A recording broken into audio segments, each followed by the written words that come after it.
trabalho voluntário pode ser feito por qualquer pessoa física, sem envolver vínculo empregatício ou remuneração.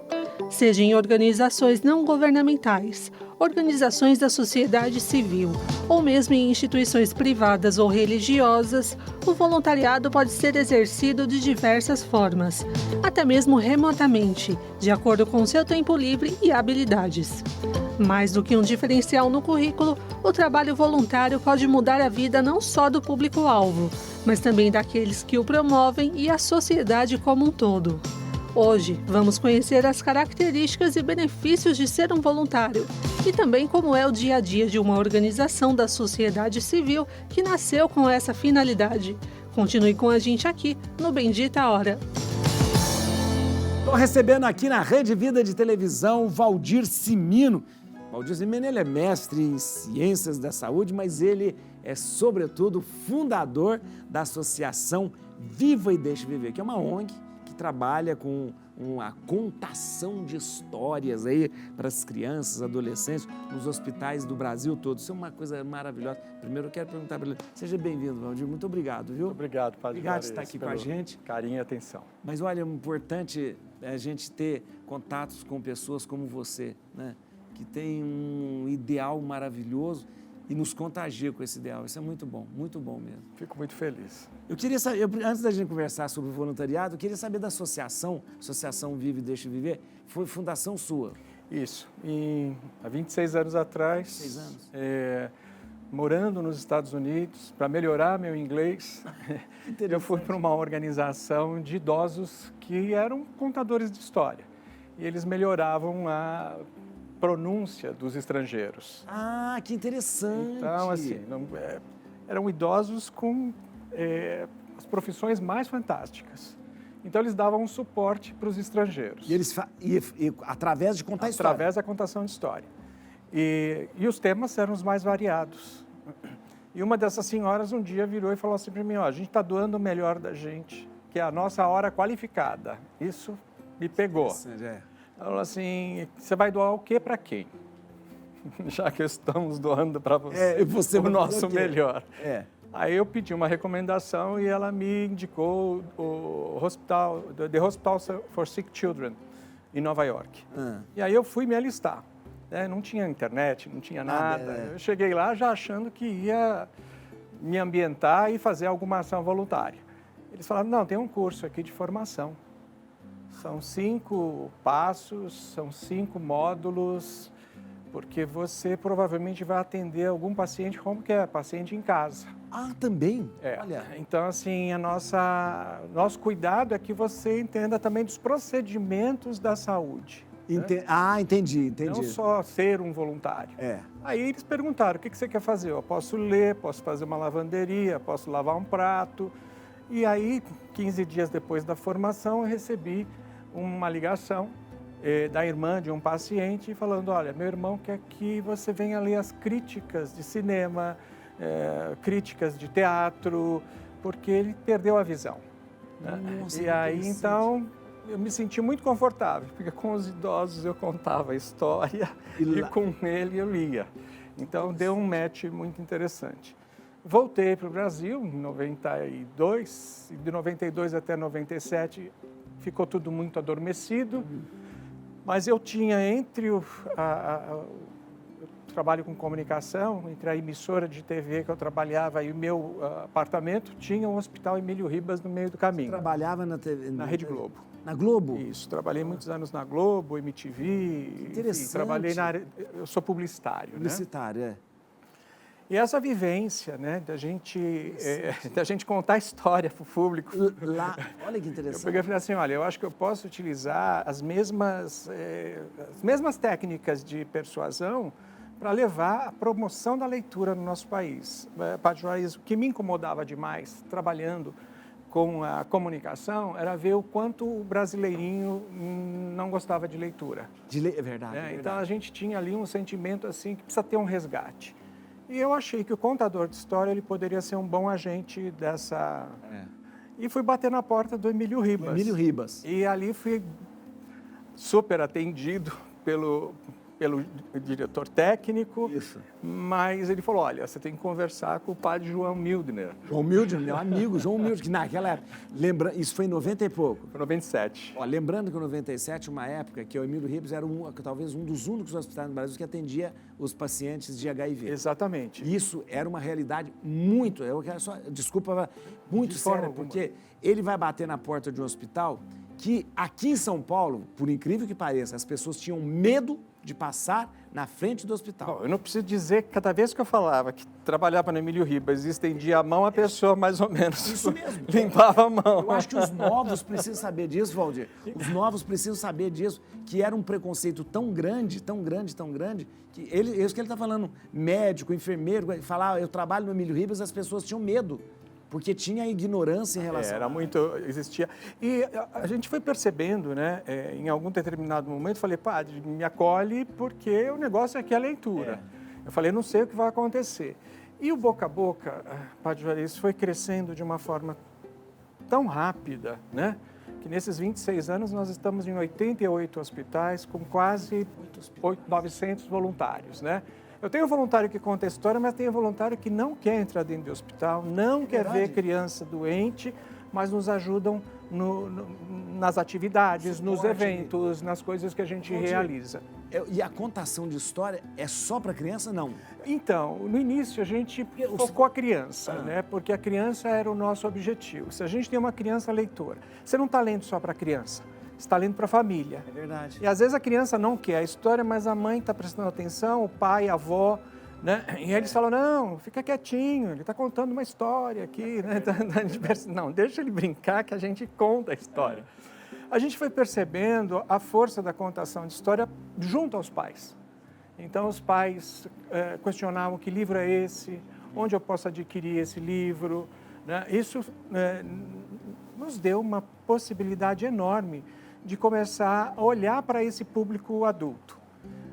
Muita gente falava assim, olha, por que você não conta a história para idoso? Idoso precisa de história, é o que menos retém voluntário. Idoso... Eu falava assim, mas o idoso quer contar a história. É verdade, o idoso que quer contar. E a gente precisa ter uma escuta qualificada. Na verdade, você tem que ter um escutador, não? Exato, um escutador de história. E as pessoas não têm muita paciência, né, padre? Porque a pessoa repete, e a gente tem que ouvir aquela história como se fosse a primeira vez. Então, nós criamos um projeto chamado Tempo Rei de Histórias, que qualifica a pessoa para dar essa escuta qualificada. Então? Tem.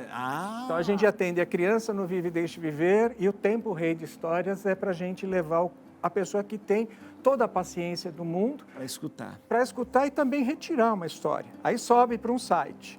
Eu estava ouvindo vocês falarem na entrevista anterior da tecnologia. A criança já está com o tablet no... É verdade. E aí a gente abre e mostra a história do idoso real, conta a história. Então a gente criou uma relação intergeracional. Então, a Viva nasce com o objetivo de promover leitura junto a crianças e adolescentes. Mas os públicos que estão ao nosso entorno é o médico, a enfermeira, a nutricionista. Hoje, muitas pessoas fazem o nosso curso não para ser voluntário do Viva, mas para melhorar a comunicação relacional, para poder ter acervo e conteúdo de histórias boas que podem ser contadas dentro da saúde, né? A gente vai ver um VT agora que mostra um pouco do trabalho da Associação Vive e Deixa Viver no Hospital Emílio Ribas. Veja só. É marcante a presença do Vive e Deixa Viver aqui dentro. A leitura, a contagem das histórias, a presença dos voluntários, todos paramentados, traz um ambiente muito mais agradável, traz o que a gente hoje luta muito para trazer para dentro do ambiente hospitalar, que é a humanização. Isso traz para a criança a possibilidade dela enxergar diferentes mundos lá fora, traz criatividade para essa criança, traz coragem para essa criança, que ela vai usar inclusive no enfrentamento da sua própria doença. Os voluntários da Viva são capacitados em cursos de oficinas que despertam a paixão pela arte de contar histórias. Se tornam mais conscientes e preparados para acolher. Mas é na prática que eles ganham experiência e aprendizado para a vida. Eu sou voluntário da Associação Vive e Deixe Viver desde 2002, quando me inscrevi para o processo de treinamento, curso de formação de contador de história. E eu fui aprendendo várias outras técnicas para contar história, utilizando recursos que podia trazer não só a leitura e o incentivo à leitura, mas também como uma brincadeira e o lúdico nessa área de contação de história. O impacto é transformador, é uma transformação que não consigo nem mensurar direito, mas de repente você começa a ver que a vida tem outros valores, como o olhar de uma criança, o sorriso, o próprio incentivo à leitura, a educação que podemos dar para elas. Que coisa impressionante. São 88 hospitais? 88 hospitais hoje em 5 estados do Brasil. 5 estados. E o número de voluntários que tem hoje? Hoje nós estamos... A pandemia nos devastou, mas aí a gente deu a volta por cima, entrou dentro da tecnologia, os voluntários passaram a abrir janelas para contar histórias. Hoje nós estamos com a marca de... nós estamos fechando agora o balanço, mas quase 900 voluntários. 900? Isso. Como eu falei, tem gente que conta a história e tem gente que fala, eu adoro a missão de vocês e eu quero ajudar no que for possível. Mas não tem... Não quero contato. Porque, na verdade, depende também de uma certa aptidão também para você contar a história. Eu acho que a gente toma muito cuidado, os nossos voluntários têm apoio terapêutico, caso eles precisem, né? Porque lidar com a dor, com o sofrimento, não é qualquer pessoa, padre, não é, sabe?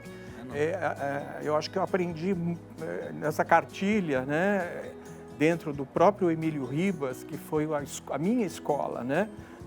Hoje eu atuo na psiquiatria do Hospital das Clínicas, e aí você vai atuar com a saúde mental.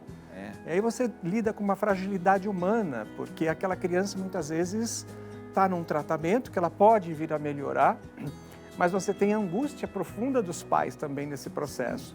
Então existe um acolhimento muito grande. O voluntário ele precisa ter certeza de fato, e aí são 10 passos do curso, porque ele vai se autotestando. E quando ele entra dentro do hospital, no final, para sentir o ambiente, os cheiros, as emoções, aí naturalmente ele fala, olha, não é essa, não consigo. Eu quero contar num asilo, eu quero contar numa escola, eu quero... Então vai ser feliz, né? Isso que você falou é muito importante. O contato com a dor, você precisa ter um preparo, um suporte muito grande, de não se envolver a tal ponto de Exatamente, que fragilize até a pessoa, porque a pessoa que está ali, ela tem que sentir em você uma certa segurança. Pera, você quer tomar café, né?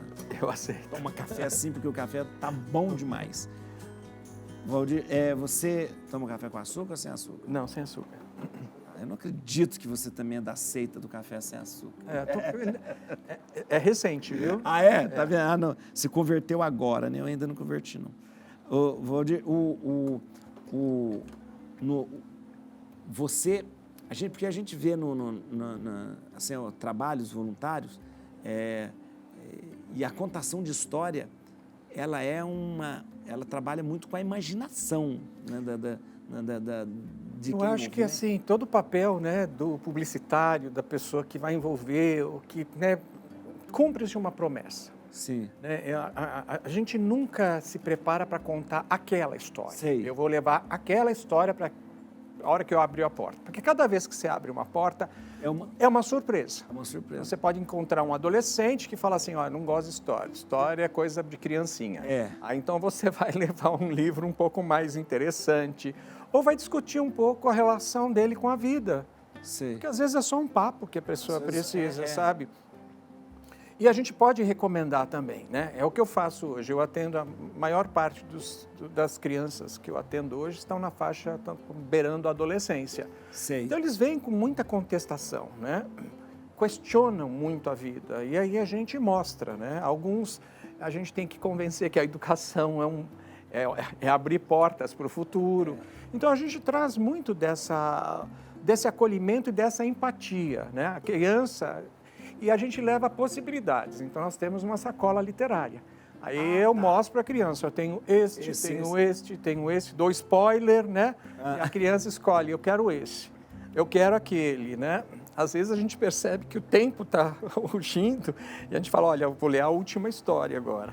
E é muito interessante quando elas percebem e apoiam, né? Tipo, você vai contar a história para mais alguém? Eu vou contar. E tem criança na Santa Casa de Misericórdia, que aconteceu junto com o Tony, que apareceu Sei. nessa reportagem, que o Tony não pôde contar a história para uma criança, porque ele já tinha contado para muito. Um dos pacientes foi lá, pegou o livro dele e foi lá contar a história para a criança. Demais, gente. Então, é essa humanização que a gente preconiza dentro do nosso trabalho. A associação, vocês formam pessoas para esse trabalho voluntário? Exatamente, Vocês têm um curso específico? Nós temos um curso, esse curso ele tem 40 horas, Sei. são 10 módulos, Sei. que a gente vai trazer noção do que é a contação de história, a importância da literatura no nosso país. Eu vou trazer também as normas e práticas do que está dentro de um hospital. Nós temos acompanhamento das nossas psicólogas, nós temos atividades e oficinas para que eles se desenvolvam. E temos as salas abertas, que as pessoas muitas vezes perguntam, eu tenho medo de minha barriga ficar meio fragilizado. Então, tem salas abertas para você conhecer outros contadores de história e como eles driblaram, né, essas situações. Então, o curso ele é presencial, Eu ia perguntar, presencial e também tem o à distância, que a gente media todas essas informações. Então, a gente abre sala para discutir, caso as pessoas... E aqui em São Paulo, a gente tem uma sede própria, que fica na Rua Fortunato, em Santa Cecília. Tá. Aqui pertinho. Pertinho. E a sede, toda terça-feira, nós temos as psicólogas, caso os voluntários queiram conversar, trocar ideia, trazer alguma informação importante no processo. Padre, tem uma coisa muito importante, eu sou da pesquisa, eu adoro pesquisa, E a gente já fez muitas pesquisas, mas em 2021 eu queria uma pesquisa um pouco mais aprofundada, quer dizer, quando eu estou contando história, narrando uma história, o que acontece organicamente com o organismo da criança? Sim. Então nós fizemos, com o apoio da Redditor e com a Faculdade de São Bernardo do Campo, nós fizemos uma pesquisa onde nós impactamos 80 crianças. Metade nós brincamos e metade teve a narrativa e a escolha da criança dentro da UTI. Então, assim, a criança que brincou se beneficiou. A gente reduziu o cortisol em 4 vezes. A criança que foi escolhida para ser impactada através da narrativa dobrou. Então, nós estamos agora, junto com a Unicamp, ampliando essa pesquisa para mostrar que a contação de história tem que ser prescrita, entendeu? Gente do céu, é prescrição médica. E a gente vê muito isso. Às vezes o enfermeiro fala, tem um contador de história aí, olha, a criança só está desambientada, está triste, está com saudades do cachorro, ela não está no ambiente dela. Então, o contador de história faz, às vezes, de jeito de acolhimento. Agora, sabe o que é interessante? Que a contação de história é uma das práticas mais antigas da humanidade. As 1001 Noites são uma contação. Exatamente. É a coisa mais antiga. Uma das Sherazade se livrou da morte, perdeu o pescoço através dessa contação de história. Então, eu acho que é muito isso. Quando a gente tem a possibilidade de contar histórias e levar essas histórias para outros âmbitos e as crianças, de uma certa forma... É muito interessante quando a gente atua com criança crônica, que você vê sempre. Aqui quebrou o dedão do pé, você contou uma história, talvez você não veja mais. Mas aquela que está em tratamento de câncer, tratamento renal, a gente vê uma construção com ela. Na Santa Casa de Misericórdia, nós tínhamos um caso, o Lucas, que conhecemos aos 4 anos com uma doença rara de Pompe. Então, daqui para baixo, ele não era nada. Ele só era uma cabeça pensante, aos 4 anos de idade. O trabalho dos contadores de história, durante até os 20 anos da vida dele, foi exatamente motivando a leitura. Ele se alfabetizou, ele criou, conseguimos tablet, ele conseguiu ter as redes sociais dele. Um pouco antes dele morrer, Padre Juarez, ele mandou me chamar e falou assim, olha, eu só sou o que sou graças a Vive e Deixe Viver. Isso. Então, eu estou doando a minha história para vocês. E o ano que vem, se Deus quiser, a gente vai ter um livro para falar exatamente da importância da educação dentro da saúde. É um livro e um documentário, para a gente alertar os profissionais, os técnicos, que essa lei existe. Criança doente muito tempo, ela perde a ânima de querer voltar a estudar. E se tem a classe hospitalar, se tem os professores né, nesses âmbitos, facilita muito a vida da criança. Interessante, meu Deus. Gente, você realmente, eu queria ficar escutando a história aqui a tarde inteira. Eu queria agradecer, ele citou o Padre João Milde, muito meu amigo, eu gosto. O Padre João Milde tem um trabalho maravilhoso. Padre querido. Incansável como na Pastoral da Saúde. Eu mando um abraço para o Padre João Milde. Ficou agora cônego João Milde, foi agora Exatamente. cônego João Milde, né? Recebeu do cardeal, né? De repente ele agora faz parte do cabido, né? Cônego, mas um trabalho muito bonito, o Padre João, incansável, viu? Exatamente. Emílio Ribas, viu? São 26 anos de amizade. É verdade, olha, impressionante. A gente trabalha junto, no Emílio Ribas eu não larguei o osso, eu estou lá no comitê de comunicação e no comitê de humanização, então o tempo todo a gente se vê. O tempo todo. E o trabalho maravilhoso do Hospital Emílio Ribas aqui em São Paulo é coisa fantástica, fantástica. Obrigado, viu? Eu que agradeço. Muito obrigado. Eu queria espaço. queria que vocês conhecessem mais a Associação Viva e Deixa Viver. Então, eu vou deixar o site aqui. Olha aqui, ó, vivaedeixaviver.org.br. Vai lá ver, que coisa maravilhosa. vivaedeixaviver.org.br. No Instagram, você vai entrar e vai seguir, ó, @VivaVDV. Viva VDV, tá tudo junto, aqui ó, @VivaVDV. Segue aí pra você ver que coisa maravilhosa, né? E que talvez você se anime também aí a ser um voluntário, né? E no Facebook é Viva e Deixa Viver, tudo junto. Viva e Deixa Viver, tudo junto. Mas vai lá agora e começa a seguir agora, tá bom? Obrigado, viu? Eu que agradeço, Padre. Obrigado e obrigado por Pelo existir pessoas carinho, como você, Obrigado. que faz esse trabalho tão maravilhoso. Obrigado mesmo. Agradeço. Tá bom? A gente vai encerrar o programa hoje com um clipe Pequeninos, do cantor Mauro Henrique. Obrigado a vocês todos que estiveram conosco. Amanhã eu conto com vocês aqui, meio-dia, depois das 3, tá bom? Obrigado.